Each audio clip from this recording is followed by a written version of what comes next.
Hello दोस्तों, नमस्कार। वोमेटिक channel के माध्यम से जितने भी ईपीएस 95 पेंशनर्स हैं, आप सबका आज के इस खास वीडियो में स्वागत है। दोस्तों, आज मैं बात करने वाला हूं सुप्रीम कोर्ट की तरफ से ईपीएस 95 पेंशनरों के लिए एक अहम फैसला निकल के सामने आया है। वो अहम फैसला क्या है, इस पे हम बात करेंगे। साथ ही साथ में हम बात करेंगे जो एनएससी के कमांडर माननीय अशोक रावत जी हैं, एनएससी टीम के कार्यकर्ता, वहां के अध्यक्ष, उनके द्वारा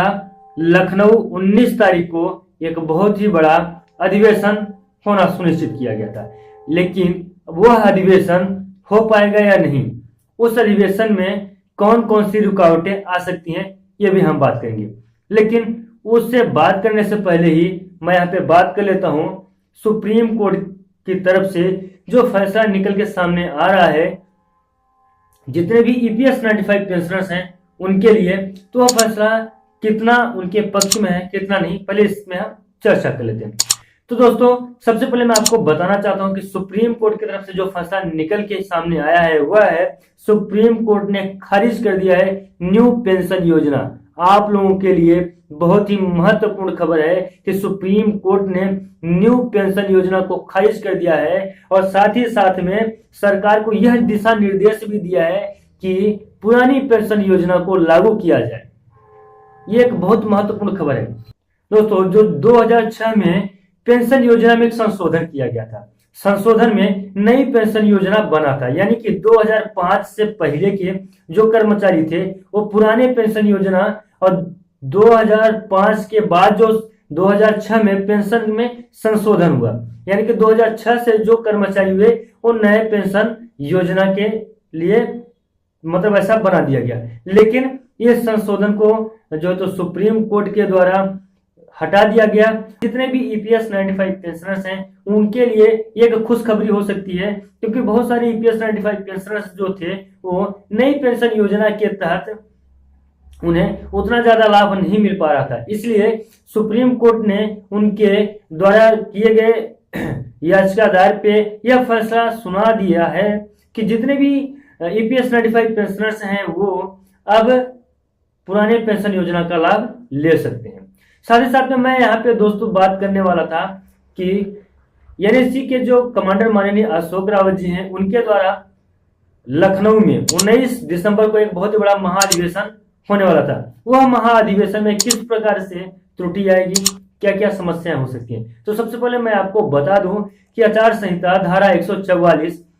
लखनऊ में लागू हो चुका है। यानी कि जब धारा 144 लागू हो जाएगा उस बीच में न तो आप 5 लोग से ज्यादा या 3 लोग से ज्यादा वहां इकट्ठे भी नहीं हो सकते हैं, न तो कोई सभा कर सकते हैं, न तो कोई मंडली बैठा सकते हैं, न तो मतलब जब 5 लोग से ज्यादा इकट्ठे नहीं हो सकते तो फिर करेंगे ही क्या, फिर कैसे करेंगे आप। इसलिए जो धारा 144 लागू हुआ है उसमें ये जो महाधिवेशन होना था ईपीएस 95 पेंशनरों के लिए, उस पे एक थोड़ा सा निराशा दिखाई दे रहा है। मेरे हिसाब से जहां तक मैं समझ पा रहा हूं वहां तक मुझे यही लग रहा है कि शायद कि अब जो महाधिवेशन होने वाला है 19 तारीख को, उसमें कुछ रुकावटें आ सकती हैं। लेकिन ईपीएस 95 पेंशनर्स आप लोग घबराएं नहीं, क्योंकि ईपीएस 95 पेंशनरों के जो एनएससी के कमांडर है माननीय अशोक रावत जी, अभी उनके द्वारा कोई भी ऐसी सूचना नहीं आई है कि धारा 144 के लगने के कारण 19 तारीख को हो रहे महाधिवेशन में किसी भी प्रकार की त्रुटि है, रुकावट है। यह एक न्यूज में निकल के आया था कि 19 तारीख को जो महाधिवेशन होने वाला है उसमें क्या है कि धारा 144 लग गई है लखनऊ में, तो क्या वह संपन्न हो पाएगा या नहीं हो पाएगा, एक बड़ा ये प्रश्न है ईपीएस 95 पेंशनरों के लिए। लेकिन यहाँ पे उससे भी बड़ा प्रश्न यह है कि जो इतने दिनों तक अथक और संघर्ष किया है ईपीएस 95 पेंशनर्स, उनके लिए, उनके हक के लिए कब और कौन कौन खड़े हुए हैं, इसका भी कोई भी निष्कर्ष नहीं निकला है। तो जितने भी ईपीएस 95 पेंशनर्स हैं आप सबके लिए एनएससी के टीम के जो कमांडर माननीय अशोक रावत जी हैं वो एक बार फिर से खड़े होंगे। उनके द्वारा जब तक के नोटिफिकेशन नहीं आ जाता है कि वहां पे आचार संहिता लागू हो गया है या धारा 144 लागू हो गया है, तब तक आप लोग यही मान के चलें कि जो तो दिल्ली जाना, लखनऊ जाना है,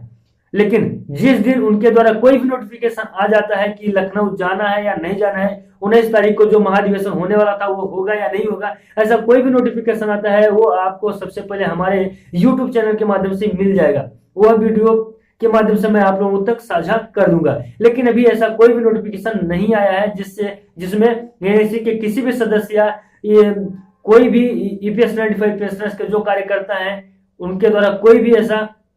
नोटिफिकेशन आया हो जिससे यह बात प्रूफ हो सके कि लखनऊ में धारा 144 लग जाने के कारण अधिवेशन होगा या नहीं होगा।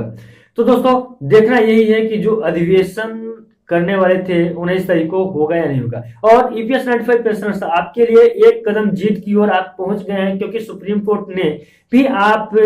आपकी जो तो मांगों को स्वीकार किया है कुछ, और आप जितने भी ईपीएस 95 पेंशनर्स हैं उनके लिए एक महत्वपूर्ण सूचना भी जारी कर दिया है। तो दोस्तों आज का अपडेट बहुत ही महत्वपूर्ण था, यही तक था। अगर आपने अभी तक हमारे यूट्यूब चैनल को सब्सक्राइब नहीं किया है तो ऐसे ही इंफॉर्मेटिव और लेटेस्ट वीडियो जानने के लिए, देखने के लिए आप हमारे चैनल को सब्सक्राइब कर सकते हैं। दोस्तों